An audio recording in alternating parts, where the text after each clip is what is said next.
প্রিয় ভাই এবং বোনেরা, আজ আমরা আপনাদের এমন একজন সাহাবীর গল্প বলবো যিনি রাসূল সাল্লাল্লাহু আলাইহি ওয়াসাল্লামের কবি ছিলেন, যার কবিতার ব্যাপারে রাসূল সাল্লাল্লাহু আলাইহি ওয়াসাল্লাম বলেছিলেন তার কবিতা কাফের মুশরিকদের জন্য তীরের চেয়ে ধারালো, এবং যিনি আল্লাহর রাস্তায় শহীদ হয়েছিলেন এমন একজন সাহাবী যার গল্প শুনলে আপনাদের অন্তর প্রশান্ত হয়ে যাবে।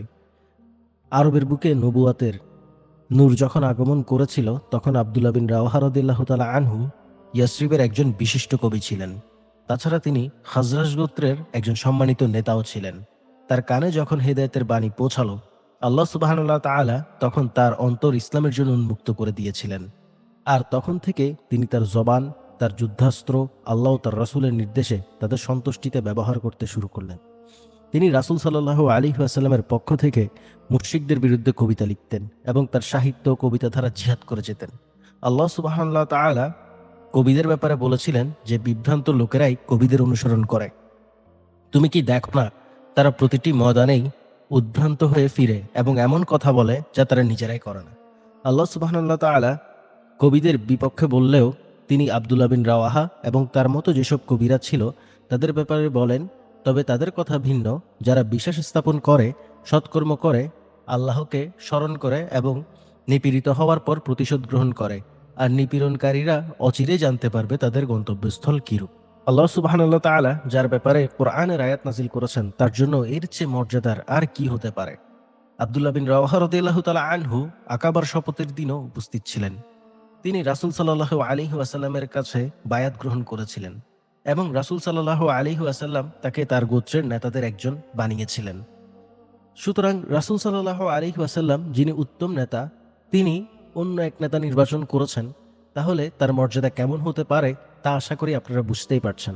খাজরাজের এই যুবক আব্দুল্লাহ বিন রাওয়াহা রাদিয়াল্লাহু তাআলা আনহু ইসলাম গ্রহণ করার পর তার জীবনকে আল্লাহর আনুগত্যের জন্য রেখে দিয়েছিলেন এবং তিনি তার সারাটা জীবন জিহাদ, সলাত এবং সাওম রেখে কাটিয়েছিলেন। আবু দারদা রাদিয়াল্লাহু তাআলা আনহু বর্ণনা করেন, আমরা অত্যাধিক গরমের সময় রাসূল সাল্লাল্লাহু আলাইহি ওয়াসাল্লামের সাথে এক সফরে ছিলাম। তখন এত বেশি গরম ছিল যে মানুষের হাত দিয়ে মাথা ঢেকে গরম থেকে বাঁচার চেষ্টা করছিল। আর সেই সফরে রাসূল সাল্লাল্লাহু আলাইহি ওয়াসাল্লাম ও আব্দুল্লাহ বিন রাওয়াহা রাদিয়াল্লাহু তাআলা আনহু ব্যতীত আর কেউই রোজাদার ছিল না। আব্দুল্লাহ ইবনে রাওয়াহা রাদিয়াল্লাহু তাআলা আনহু একজন যোদ্ধা ছিলেন। তিনি রাসূল সাল্লাল্লাহু আলাইহি ওয়াসাল্লামের সাথে বদর, উহুদ, খন্দক, হুদাইবিয়া ও খায়বারের যুদ্ধে উপস্থিত ছিলেন, যার কারণে তিনি অনেক মর্যাদার অধিকারী হয়েছিলেন। প্রিয় ভাই এবং বোনেরা, আপনারা জানেন অষ্টম হিজরিতে মুতার যুদ্ধ সংঘটিত হয়। রাসূল সাল্লাল্লাহু আলাইহি ওয়াসাল্লাম ৩০০০ সৈন্য সিরিয়ায় রোমদের বিরুদ্ধে প্রেরণ করেছিলেন। তিনি সেই যুদ্ধে যায়েদ বিন হারেসা রাদিয়াল্লাহু তাআলা আনহুকে আমির হিসাবে নিয়োগ করেন। আর তিনি সাল্লাল্লাহু আলাইহি ওয়াসাল্লাম বলেন, যদি যায়েদ বিন হারেসা রাদিয়াল্লাহু তাআলা আনহু শহীদ হয় তাহলে সেনাপতি হবে জাফর বিন আবু তালিব রাদিয়াল্লাহু তাআলা আনহু। এরপর রাসূল সাল্লাল্লাহু আলাইহি ওয়াসাল্লাম আরো বলেন, যদি জাফর বিন আবু তালিব রাদিয়াল্লাহু তাআলা আনহু শহীদ হয় তাহলে সেনাপতি হবে আব্দুল্লাহ বিন রাওয়াহা রাদিয়াল্লাহু তাআলা আনহু। যদি আব্দুল্লাহ বিন রাওয়াহা রাদিয়াল্লাহু তাআলা আনহু শহীদ হয় তাহলে মুসলমানগণ যেন তাদের মধ্যে থেকে একজনকে সেনাপতি হিসাবে নিয়োগ দেয়। সৈন্যদল মদিনা থেকে যুদ্ধের উদ্দেশ্যে রওনা দিলে মানুষেরা তাদেরকে সাধারণভাবে বিদায় জানালো, কিন্তু মানুষেরা বিশেষভাবে যে তিনজনকে রাসূল সাল্লাল্লাহু আলাইহি ওয়াসাল্লাম সেনাপতি হিসাবে নিয়োগ দিয়েছিলেন তাদেরকে বিদায় জানালো, কারণ তারা জেনেছিল যে এই তিনজন শহীদ হয়ে যাবে এই যুদ্ধে। যখন তারা আব্দুল্লাহ বিন রাওয়াহা রাদিয়াল্লাহু তাআলা আনহুকে বিদায় জানাতে গেল, তখন আব্দুল্লাহ বিন রাওয়াহা রাদিয়াল্লাহু তাআলা আনহু কান্না শুরু করলেন। তাকে কাঁদতে দেখে মানুষেরা জিজ্ঞাসা করলেন, তুমি কাঁদছো কেন? তখন তিনি বললেন, আল্লাহর কসম, আমি দুনিয়ার লোভে কাঁদছি না, কিন্তু আমি রাসূল সাল্লাল্লাহু আলাইহি ওয়াসাল্লাম থেকে একটি আয়াত শুনেছি যা আমাকে জাহান্নামের কথা স্মরণ করিয়ে দিচ্ছে। ওয়া ইম মিনকুম ইল্লা ওয়ারিদুহা কানা আলা রাব্বিকা হাতমান মাকদিয়া। অর্থাৎ তোমাদের মধ্যে এমন কেউ নেই যে সেখানে পৌঁছাবে না, এটা আপনার পালনকর্তার অনিবার্য ফয়সালা। আব্দুল্লাহ বিন রাওয়াহা রাদিয়াল্লাহু তাআলা আনহু বলেন, আর আমি নিশ্চিত হয়ে গেছি আমি সেখানে যাব, কিন্তু আমি জানি না আমার কি হবে। অর্থাৎ আমি জানি না আমি জান্নাতে যাব নাকি আমি জাহান্নামে যাব, এবং এই কারণেই তিনি দুশ্চিন্তার মধ্যে পড়ে গিয়েছেন। যখন সৈন্যদল যুদ্ধের উদ্দেশ্যে রওনা শুরু করলো, তখন মুসলমানেরা বলল, আল্লাহ তোমাদের সাথী হোক, তিনি তোমাদের পক্ষ থেকে কাফিরদের প্রতিহত করুক এবং তোমাদেরকে তোমাদের পরিবারের কাছে ফিরিয়ে আনুক। আব্দুল্লাহ বিন রাওয়াহা রাদিয়াল্লাহু তাআলা আনহু দোবার মধ্যে এই কথা শুনে, অর্থাৎ পরিবারের কাছে ফিরে আসার এই কথা শুনে তিনি বললেন, বরং আমি আল্লাহর নিকট ক্ষমা চাই এবং আমি একটি আঘাত চাই যা দ্বারা রক্ত প্রবাহিত হবে, অথবা কোনো রক্ত পাগলের বর্ষার আঘাত যা কলিজা আমার শেষ করে দিবে। আল্লাহ এক যোদ্ধাকে পথ দেখিয়েছেন আর এতে সে পথ পেয়েছে। তখন এই কথাগুলা বলা হবে যখন আমার সমাধির পাশ দিয়ে লোকেরা হেঁটে যাবে। এভাবে তিনি শহীদ হওয়ার প্রতি আগ্রহ প্রকাশ করে কবিতা আবৃত্তি করতে লাগলেন।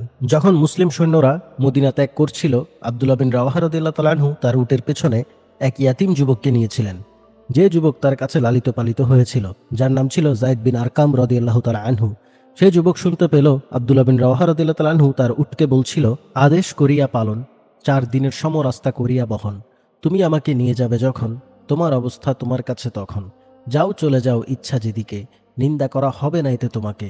তবুও রেখে আসা মোর পরিবারের তরে, যাবে না তুমি কখনো ফিরে। তখন তার পেছনে থাকা যায়েদ বিন আরকাম রাদিয়াল্লাহু তাআলা আনহু এই কবিতা শুনে কান্না শুরু করলেন। তার কান্না শুনে আব্দুল্লাহ বিন রাওয়াহা রাদিয়াল্লাহু তাআলা আনহু তাকে লাঠি দিয়ে মৃদু আঘাত করে বললেন, ওরে বোকা, আল্লাহ যদি আমাকে শাহাদাত দান করেন তাহলে এতে তোমার কি সমস্যা? তুমি আমার এই উটটি করে মদিনায় আবার ফিরে যাবে। মুসলিমগণ উর্দুনের মায়ান নামক স্থানে অবতরণ করলে তারা জানতে পারে রোম সম্রাট 1,00,000 সৈন্য নিয়ে তাদের অদূরে বালকা নামক স্থানে অবতরণ করেছে এবং রোম সম্রাটকে সাহায্য করার জন্য খ্রিস্টান ধর্মের অনুসারীরা যারা আরব ছিল তারা আরও 1,00,000 সৈন্য নিয়ে তার সাথে অবস্থান করছে।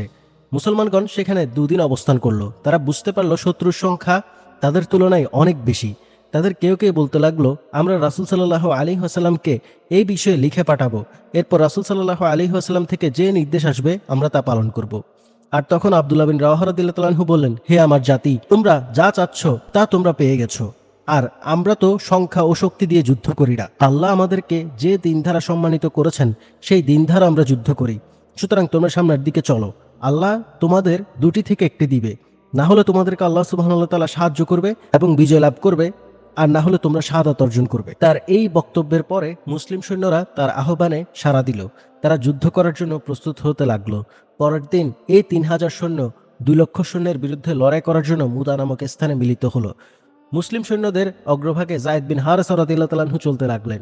তিনি রাসূল সাল্লাল্লাহু আলাইহি ওয়াসাল্লামের পতাকা বহন করে সামনের দিকে অগ্রসর হতে লাগলেন। তিনি শহীদ হওয়া পর্যন্ত পেছনে না ফিরে সামনের দিকে এগিয়ে যুদ্ধ করতে লাগলেন। অবশেষে রোমের বর্ষা তার বক্ষে এসে আঘাত করল।